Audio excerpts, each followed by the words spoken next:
So if you have got 1 acre, you have got 10 children, and you divide again, what will happen? Now, some of us who have been like John the Baptist,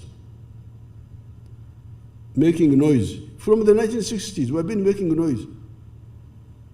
You people, be careful. Now, by the time we came back from fighting, 1986, I could see that the situation was getting out of hand.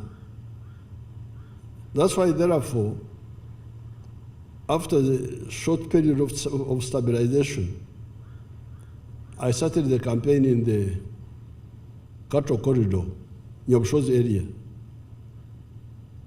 about wealth creation. I started with those people there. And for them, I was telling them, you people, you are busy with the indigenous cows, which are not, those indigenous cows are very precious if they are properly selected. But at that time, they were not selected properly. They were mixed. Many of them would give little milk. They were high milkers, but they had not been identified. We have identified them now. I have got Ankole cows which milk as much as the European cows and even better. But at that time, they were not yet sorted out. So that's how I made the Chibaro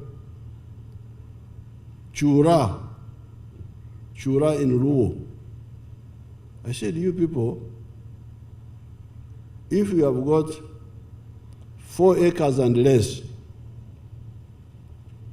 you should use intensive agriculture, where you use a small piece of land, but you select enterprises that will give you good money, even if you do them on a small scale. And some of the fields are from maize. You, of 4 acres, don't go for maize, because you will get poor out of that effort. Let the one with big land be the one to do the maize. The ones with big land do the maize, because we need it. Even for intensive agriculture, we need the maize. We need the cotton. The shirt I'm putting on is cotton from Uganda, from cotton to garment. We need tobacco, the smokers need tobacco. We need the basoga, the chakuragazi, ebikado, ebikoijo, sugar cane. Are we going to import sugar? No, we need sugar. Some people produce sugar cane. We needed the indigenous cows that time before we had sorted them out. We needed them for beef, for leather, and so on. But those should be done by people with big land. And we call that extensive agriculture. Now, when I went to Ajumani, Moses Ali's people told me that from 1 acre of cotton, you get 1 million a year.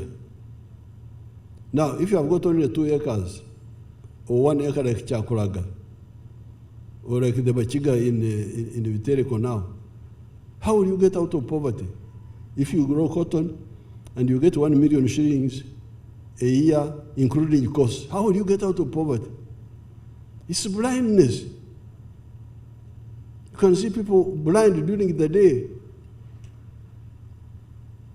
This is what I really find difficult to accept.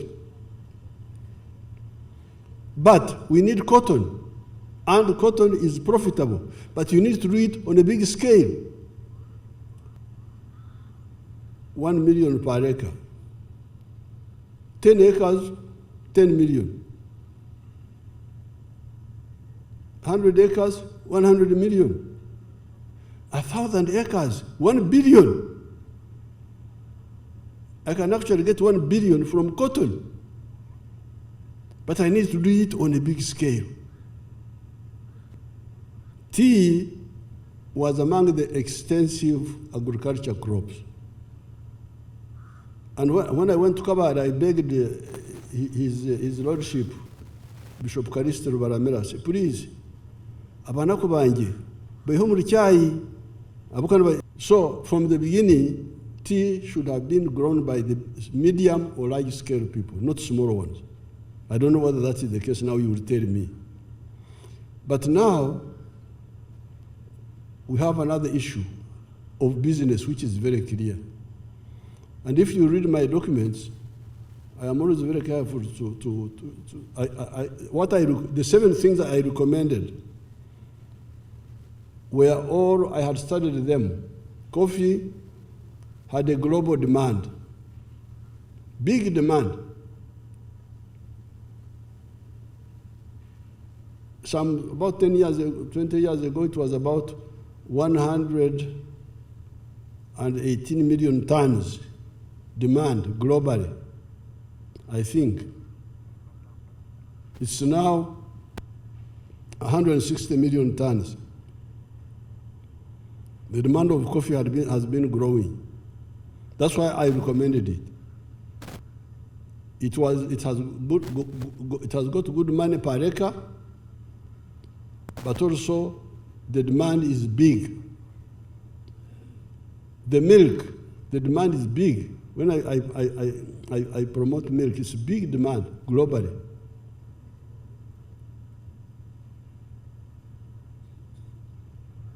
Fruits, the global demand is big. Internal demand is there.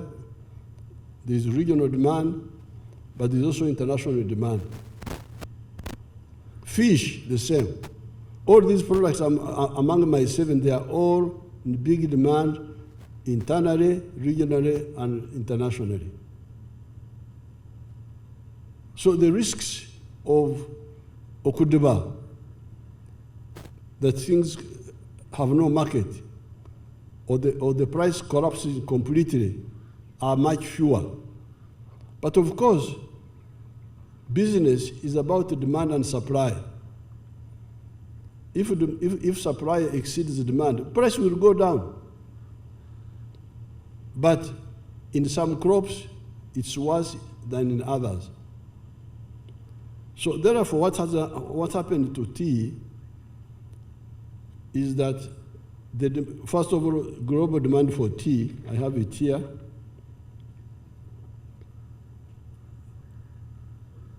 Global demand is 6.2 million tons. The production of tea now is 6.6 million tons. So the production is bigger now than demand. Minister of Agriculture, with guidance from Cabinet, we said we can no longer have a crop policy specific. We will now have a strategy for agriculture, a strategy for animal husbandry, and a strategy for fisheries. And consequently, we passed in Cabinet what we call the Agricultural Value Chain Development Strategy. So in that strategy, each crop, each enterprise, we describe how to pursue it through, from research to seed, to planting, to harvesting, and post-harvest. So, Your Excellency, what we are doing now, that we have drafted tea management guidelines and regulations, which are before the Attorney General. When they are out, we will bring them to Cabinet. Those regulations will empower our extension staff, because, Your Excellency, when we remove the agencies like UCD and others, we agreed that we empower one regulatory system through the extension system. So we shall empower the district production coordinators and their sub-county staff. Let me speak in the interest of tea outgrowing. Your Excellency, through government intervention of free tea seedling supply, Uganda's tea industry is dominated by tea outgrowers as opposed to processing factories owning nucleus estates. As a result, more than 70% of Uganda's tea acreage, people grow tea and supply it to factories which they do not own. So when I talk of value addition, twine ndijo miringo eyamajani, and on an important note, are the most expensive.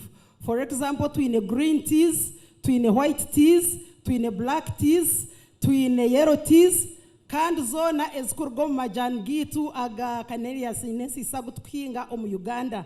Abahinja bajyaha bukora na nature mwachumanyire kandi mze inchiruza nshoborre tinkugamba nk'ekigambo we have already done it practically.